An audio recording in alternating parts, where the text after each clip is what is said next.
Hi everyone, welcome to a special mid-month reading to honour the fact that I've had over 1 million views. I think in around less than 11 months, so thank you for that. And to announce some big changes, a free reading giveaway. I'm actually going to be stopping doing individual one-to-one personal readings for the indefinite future. This has been something that I've wanted to be doing for a while because I have been much more guided to try and get my message out in a more efficient fashion, to be honest, and to more people. And it takes an incredible amount of time and energy and focus. And I just have been feeling for a long time that my focus needs to be on other things, specifically some books. I will be doing these readings. I know that these readings are powerful. I know that these readings are useful. And so I'm going to be carrying on with these readings and my weekly Vimeo readings. I would like to do that. And, it is very important that I support myself. But I'm feeling that it is best, whoopsie, card's falling out. I'm feeling that it's best to try and support myself by getting this out to more people, as well as these readings. Ooh, the Empress just popped up to say hi. So, yes, what I'm going to do though, so anybody that is interested in seeing me for a reading, I am going to, for the next 10 days, probably for the next week, bookable over to for the next week or 10 days, I'm not sure, I'm going to be offering half price readings. So for half an hour, I'm basically only going to be offering my half an hour reading, but it's going to be half price, and I think that will be around $82. So I want to be accessible to everyone. I want anybody that's interested in seeing me for a reading before I stop to have one. If you would like an hour, just book 2. I'm not sure how many slots there are going to be. I think there's going to be a maximum of 50 to 60 slots. I'm not sure. It might be less. So basically I have 50 or 60 slots of half an hour for anybody that would like to see me for a reading before I stop. Everybody that books a reading for half an hour, they will be entered into a draw which I will pick randomly, and they'll be refunded, so their reading will be free. So if you book a reading, you've got a chance, a 1 in 50 or something chance of receiving it free. Knight of Swords, Ace of Swords, so that's movement forward and fast, moving into the truth. Yes, because I believe we are all love, and we all have a particular message in being who we are, in being love. And all we really need to do is follow our own guidance to getting that message out to the world, and through being who we are and what feels good to us. Right, so on with the reading. I will put a link up, hopefully on this video, you can see it, so that you can link into book. And as I said, I want to see everyone that wants to see me, because I may not be doing private readings. I may not be available for private readings. I'm not sure when ever again. I'm not sure. The only constant is change. So, thank you so much again for all your views. And so, yeah, this is a mid-month masculine, feminine, unconditional love reading that I created, and I know that this has grown. I think I was the first person to really do tarot, oracle, twin flame readings. There was one person I did see before me, but it wasn't the same. And it wasn't the reading that I do, and it wasn't masculine feminine. I was the first person to do a masculine feminine reading. You can search it, and I believe it has grown into something massive. And I'm so happy that there are so many other people doing it now. But it is a little bit time for me to move on from doing so many readings and getting the message out in other forms. And I'm so excited about that. But as I said, these won't be ending. So yes, on with the reading. For, if this is just a special reading, it doesn't feel like it's really attached to any time period. So just watch this whenever it's relevant for whenever you need to watch it. It doesn't feel like it's attached to any time period. Right, bottom of the deck for this is the Five of Wands. This is all about conflict. I love this because this is really where I've been at the moment. It doesn't surprise me that this card has come up. It really is about love being acceptance, and essentially love being neutral, and how we don't need to enter into conflict if we have opposing beliefs. What can happen quite often with people in unconditional love paths or relationships or twin flame or soulmate, or even any unconditional love relationship, father daughter, mother son, mother daughter, sisters, brothers, anybody that we love unconditionally, often what we come up against is opposing views. Something that can come up is, I love you, you don't love me. Essentially, love is neutral, actually. And belief that I love you or you love me really is just a belief. And love is allowing everybody to have their beliefs. That's what that card represents for me at this moment. Right, so masculine on this side starts off with the Ace of Swords, came up again. So that's interesting. And the Knight of Swords. So those cards that popped out to say hi, they obviously still wanted to say hi. Third card, Five of Pentacles. Fourth card, Two of Pentacles. For the feminine, the Divine Love card. And the Ace of Wands. Third card, Judgment. Fourth card, King of Pentacles.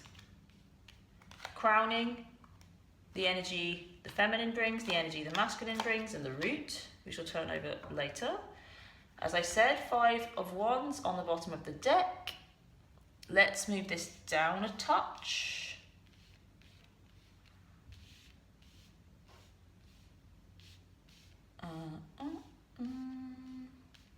I think that's a bit wonky. Sorry. Oh. Right. So, let's jump in. So, for the masculine on this side, there's a huge amount of clarity that the masculine is feeling right now, and I really like it. It's this Ace of Swords for me really does represent the truth, and it represents victory. For me, the truth is always victory. It doesn't matter which form it comes in, and it doesn't matter how it looks or how it is judged even by ourselves or by others. Truth is always a win and is always victory. So he's feeling good and he's feeling victorious, I do believe. But whether he knows it or not, and I think he does know it, I think it's becoming more and more pressing, is that this huge love that the feminine holds,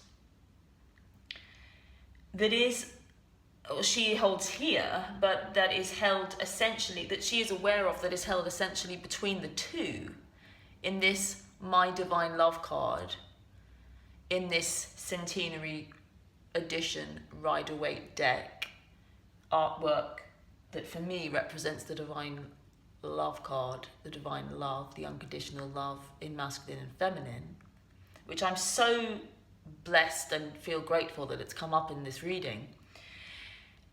The feminine holds that energy, and the masculine is finding his truth in it. As I said, that can come in very many forms, but what I initially felt was like, yes, the masculine can really see it. He can really feel it. He knows it's true. He knows that it's true. He's seeing it differently to the way he was seeing it before, because the masculine can be quite... And the masculine energy is a doing energy, and it can be quite an aggressive energy. It wants to take action. I feel as though that kind of energy is learning about neutrality, because essentially this is neutral. So the feminine and the masculine, so we call the masculine positive, and we can call the feminine negative, or we can call the masculine aggressive and the feminine passive. I won't get into the complexity of those, of how they actually show up, but essentially those two forces cancel each other out to become neutrality, and that neutral force, I believe, is love. So this is what that card represents. If the masculine is too masculine, he can't really feel this. So well done the feminine, because the feminine is in that neutral space. When this card shows up, that harmony is essentially neutrality. It's an embracing of the masculine by the feminine, and an embracing of the feminine by the masculine. But I do feel like the masculine has clarity over what love is. True love. He can see it. He can actually see it for the first time. It is preferable that he's always seeing it for the first time, that we always keep seeing it anew. The aces are new beginnings, new things, new victories.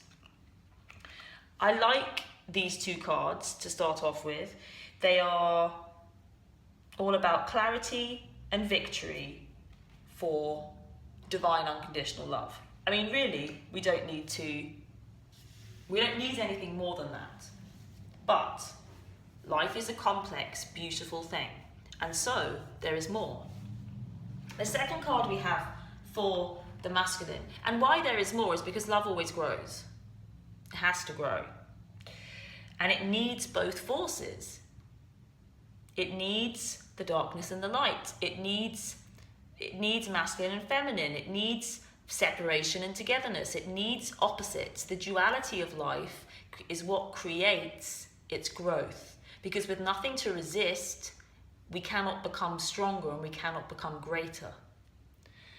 The Knight of Swords, second for the masculine, it looks as though he's maybe a little bit afraid by his own truth, basically. Because it looks as though he is running away from this truth that he has about love.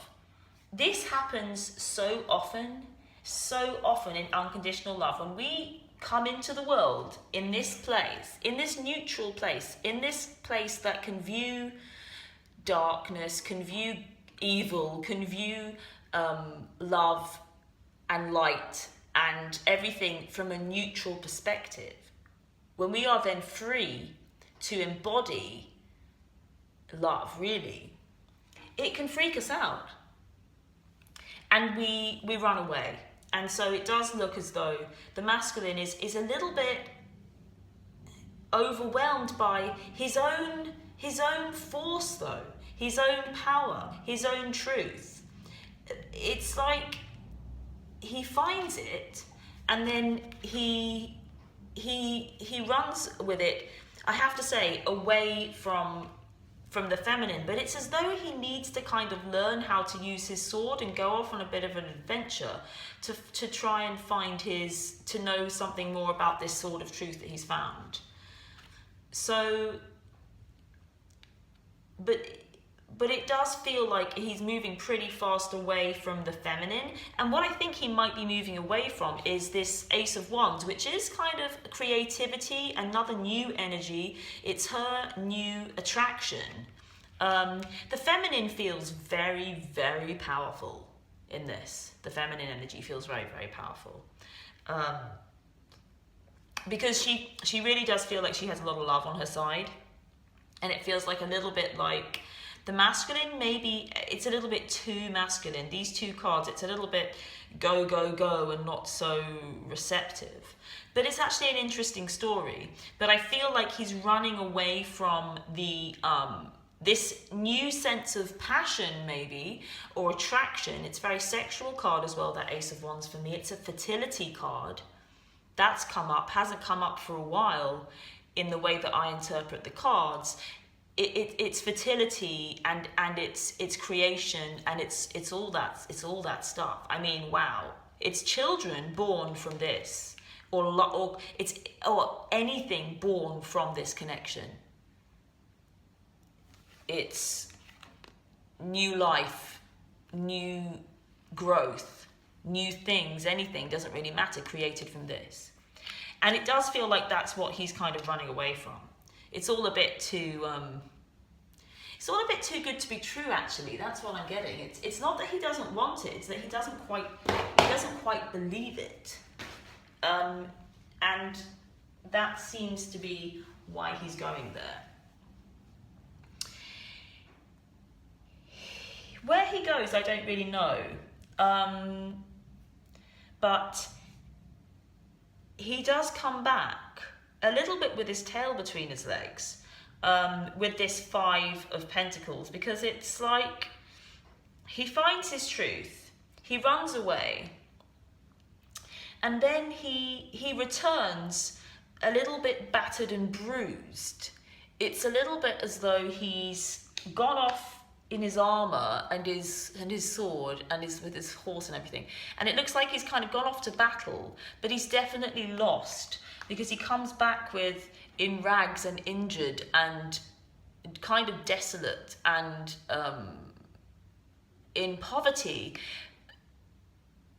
unable to see the wealth that is here for him, and I have to be honest, I'm not even quite sure. It feels like there's more kind of story in there, and so maybe I'm going to pull a few extra cards on this. But where to go? I'm going to pull just one card here. Okay, so that makes sense, and that's kind of what I thought. So he okay, so there needs to be two cards here, like this. Okay, so what's happening is the spread is evolving, is what's happening. But what's also happening in the spread is he comes back with this kind of desolation and not really seeing what's available here. He feels it, you know, all poverty is kind of a focus upon lack, and there is always a gift to be received, but it's just depending upon what we are focusing. But then he finds his attraction. So basically it's just the feminine gets it first. She's aware first of the attraction. He kind of runs away from it. And then he kind of gets a little bit battered and bruised. He basically loses the fight. And he's going to lose the fight, and I'll tell you why. Because it's with himself. It's kind of with himself, but also it's against love. One thing I do want people to know is you can't win against love. You have to align yourself with it. Anybody that's engaging in and is aware of an unconditional love that may or may not be working the way they think it will, all you need to do is align with love. You got to kind of deal with it. Some of the people that I work with, they spend much more time trying not to be in love with somebody than to be in love with them, because they perceive that there's no reason for them to love, and then they try to stop loving.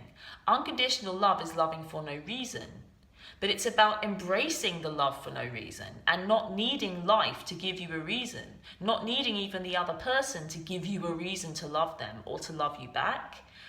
But you really have to align with the love and not push it away.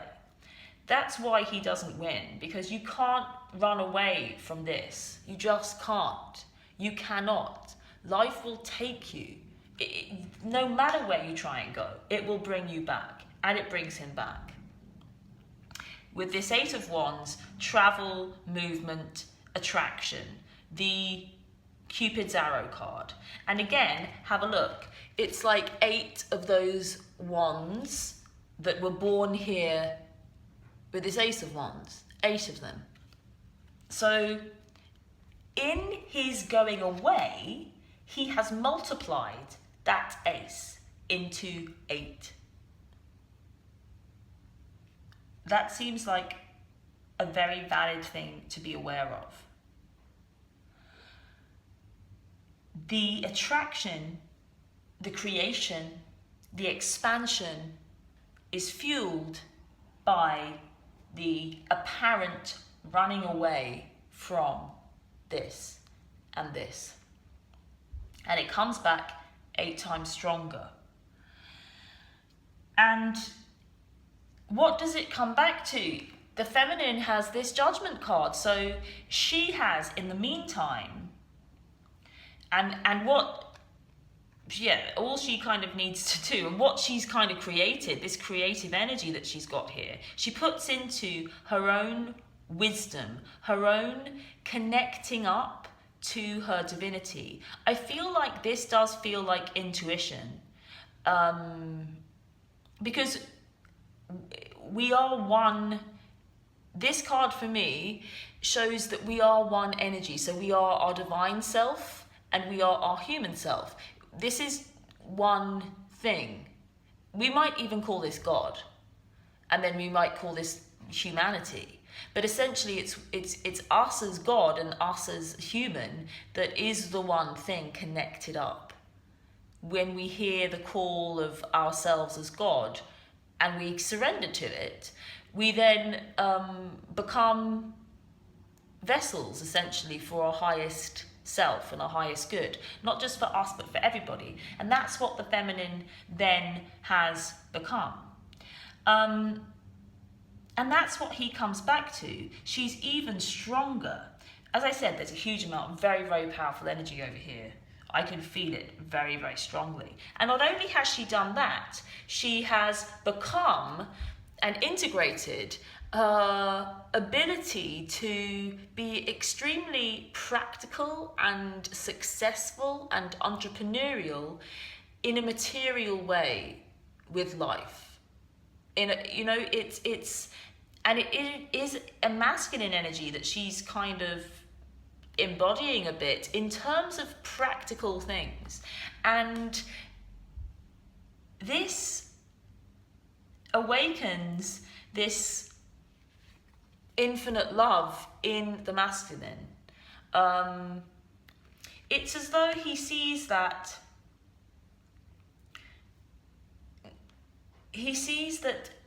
love and maybe even emotion has a practical side, or not even emotion, but that love has a practical side, that love pays. Love does pay. Love pays in a practical way, as in it gives us strength in a very practical, material way. And I think the masculine comes back to understand that his true strength is born from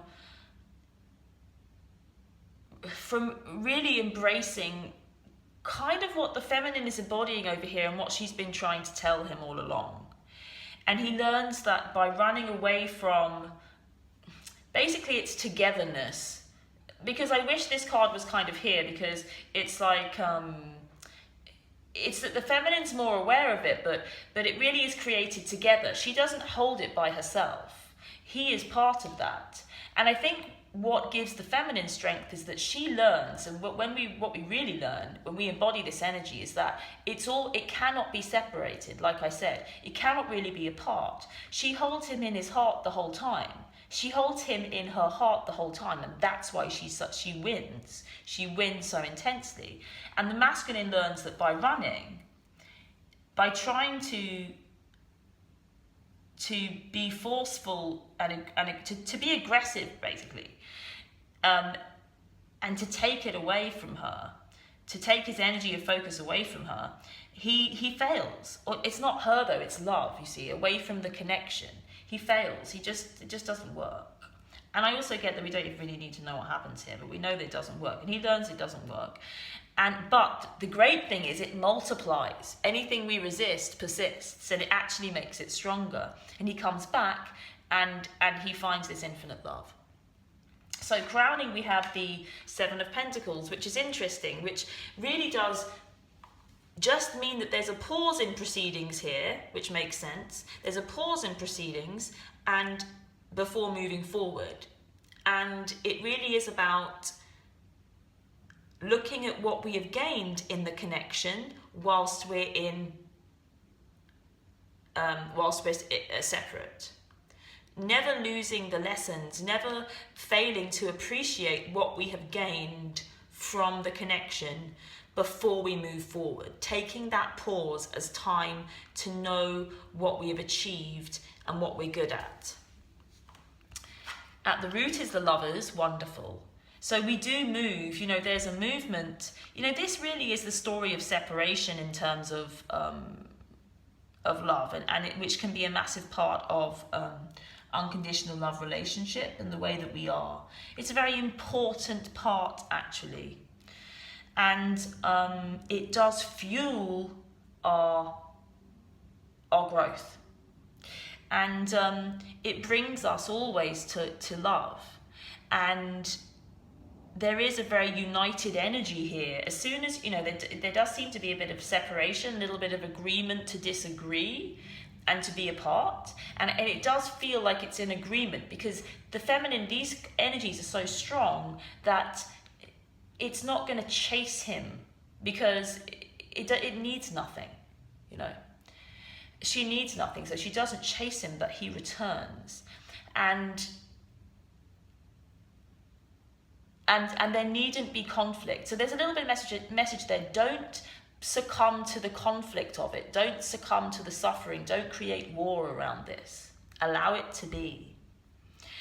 And then it comes back into harmony and togetherness with the Lovers and the symmetricality and the basic desire and the basic natural, organic fashion of the masculine and feminine working as one. Energy, doesn't surprise me that the energy that the feminine's bringing to this table is the High Priestess. It's a major arcana, it's a big energy, it's all about intuition, it's the embodiment of the divine feminine in a very highly regarded, very powerful fashion. She is intuition, she is knowing, she is spirit, and she knows.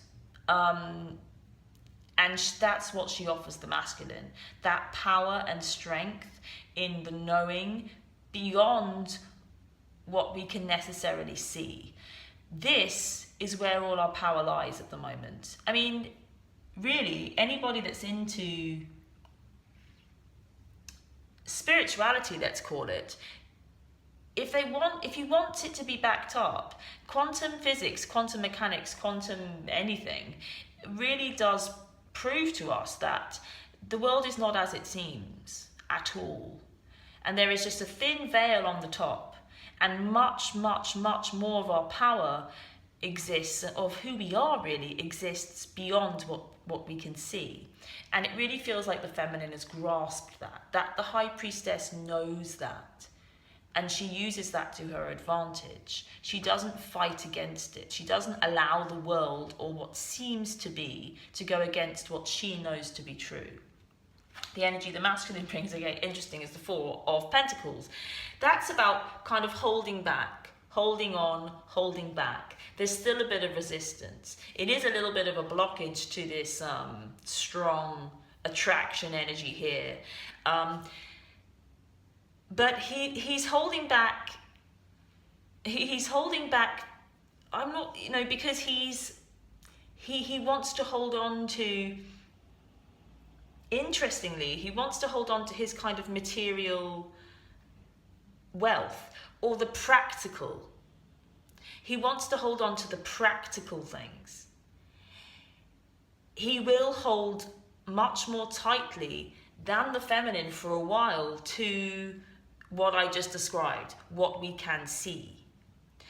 But at the same time, the feminine kind of beats him over here with the King of Pentacles. So it's like, as much as he holds back, because he's kind of holding on to the practical ways of life, and which kind of, it basically paralyzes him. I do feel,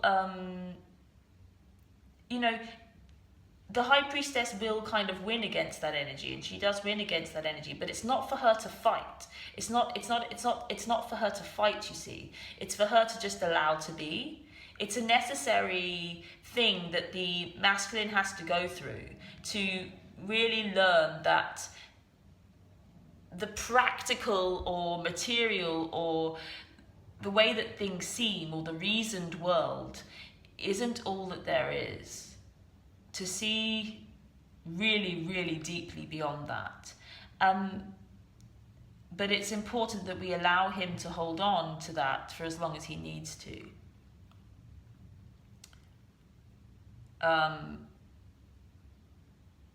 But I feel like there are quite a few masculine that will kind of, basically the more we can allow him in there, the faster he kind of breaks through. Because that Two of Pentacles is all about really the balance of the practical world and really understanding it. And I think it's up to the feminine to be in this, to be practically able. Because then it's like he's got nothing to, he can't really win in any form. Because the feminine kind of proves that intuitive knowing works in the real world. And it kind of will force him, I believe, it just, in its very essence, shows the masculine how paralyzed he is by being very ungenerous and holding on. Outcome card we have. Interesting is the Eight of Swords. So again, this is another big message to be wary of your thoughts, of what you think, and not believing them.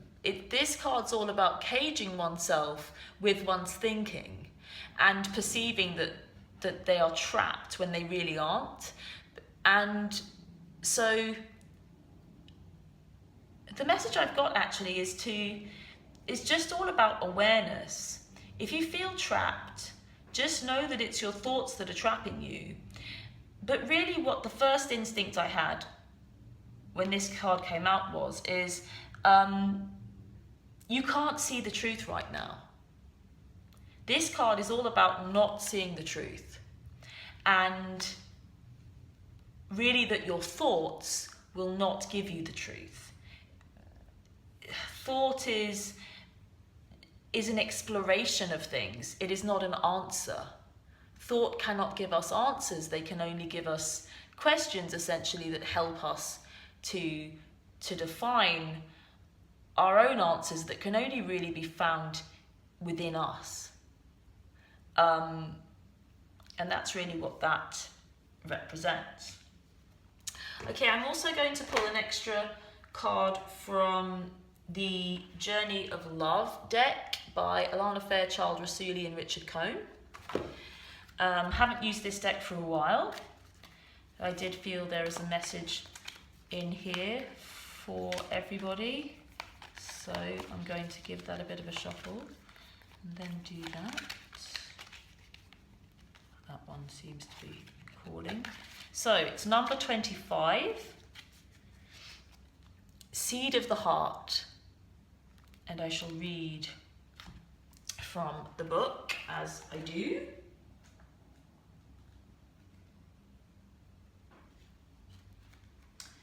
So number 25, Seed of the Heart. Within each one of us is a divine seed of love waiting to blossom into fullness. We don't always know what type of blossom we shall be. However, and sometimes if we try to figure it out in advance, The blossoming itself can cause us anxiety, pain, or fear because it is taking us in an unknown, unexpected direction. We may even fear that the direction we are heading is away from our life path and purpose, as if that were even possible. The seed in the heart arises as guidance when we are unfolding in a new manifestation of the divine light within. It comes as encouragement to trust, to surrender, to allow, and to be as open, unthinking, and ready for the unexpected as possible. A plant just needs the right conditions to grow healthy, and if you have ever seen a blade of grass pushing up through a crack in the pavement, then you'll know that when something is meant to grow to the light, it will do so, even against the most apparently insurmountable odds. This oracle brings you guidance. The right conditions are being brought to you, the most perfect support for your own divine blossoming. Trust. Know that the seed in your heart knows how to grow and life supports it. It is also a sign that something in your relationships is sprouting, a new energy. Don't be afraid to try new ways of relating now as your life energy supports it. And the poem is, when sky can imagine, the dark awake in awe, light pervades and bears the vast tranquil mystery, softly caressing the blue bold birth. So that really does mirror all the themes in here, which is about the unseen, essentially, and trust and faith, and the emergence of new things, with this Ace of Swords here and the Ace of Wands, the seed blossoming, the creation. And that life really does flow in and out like the ocean. And really, the key to experiencing our destiny is allowing ourselves to be in a neutral place and understanding that what is good can only be good because of what is bad, and what is bad can only be bad because of what is good, and essentially it's all the same thing. And that can be a difficult thing for people to understand, but it really is that the path of least resistance is to understand that pure allowing of what is the fastest way for us to get what we truly want. But we do have to trust that life is wise and loving enough to give it to us in that surrender. Okay, so again, that was wonderful. Thank you for watching. If you are interested in booking one of my last private one-to-ones, the link will be below. As I said, if you want more than half an hour, please book 2. I'll try to put a spread of times on there to be available for everybody in different time zones. I also will put a link if you are interested in donating for my writing of my books, which will be what I'm doing mostly from now on. The monthly reading I will still be doing. I will hopefully be doing some extra readings like these, and I will also be carrying on my weekly Vimeo readings, which I know people find extremely helpful and I know has helped my regular clients. It has meant that people haven't needed to see me, and actually those Vimeo readings are very important in this transition for me, in supporting people on their journey. So, and I know they have been a great support, and that group I really appreciate, because it is about committing to this way of loving that that I really truly believe in, and I hope you can join me in. So thank you for joining me here. Lots and lots of love. Have a great rest of the month. I will see you in November with the monthly reading. Check out this week's Vimeo if you haven't. I'll put that in the link in the description as well. Otherwise, have an incredible couple of weeks. I love you lots, and I shall see you again very soon.